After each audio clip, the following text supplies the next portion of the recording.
जनाब, हमने बहुत सारी चीज़ें कर ली, बहुत सारी चीज़ें सीख ली, बहुत सारी चीज़ें हमारे पास अब जमा हो गई कि हम कामयाब कैसे हो जाएं, और इसकी स्ट्रेटजी हमने जान ली। तो कंक्लूजन करते हैं इस वीडियो का, सम अप करते हैं कि आपको घबराना नहीं है, तब्दीली आती रहेगी, अच्छे से समझते रहें, स्पीक अच्छे करते रहें। बहुत सारे पॉइंट्स हैं, अगर आप सिर्फ वापस से वीडियोस को रिव्यू करें, जब वापस टाइम मिले तो आप इस वीडियोस में जो पॉइंट्स है उसके पॉइंट नोट डाउन कर लें।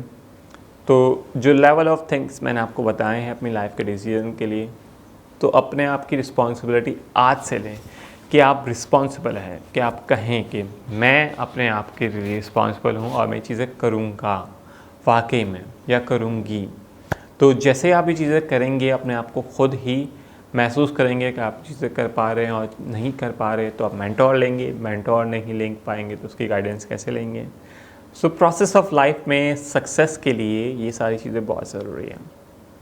तो स्टार्ट करें और जिए अपनी ज़िंदगी को अच्छे से, और अपना बहुत सारा ख्याल रखेगा। और रेहान फाउंडेशन की और बहुत सारे वीडियोस यूडेमिया, कोर्सेरा और टीचेबल प्लेटफॉर्म में हैं, और कोई क्वेश्चंस हो तो आप मुझसे कनेक्ट हो सकते हैं, और बहुत सारी चीज़ें आप सीख सकते हैं। अपना बहुत सारा ख्याल रखेगा। Take care. अल्लाह हाफ़िज़। पाकिस्तान जिंदाबाद।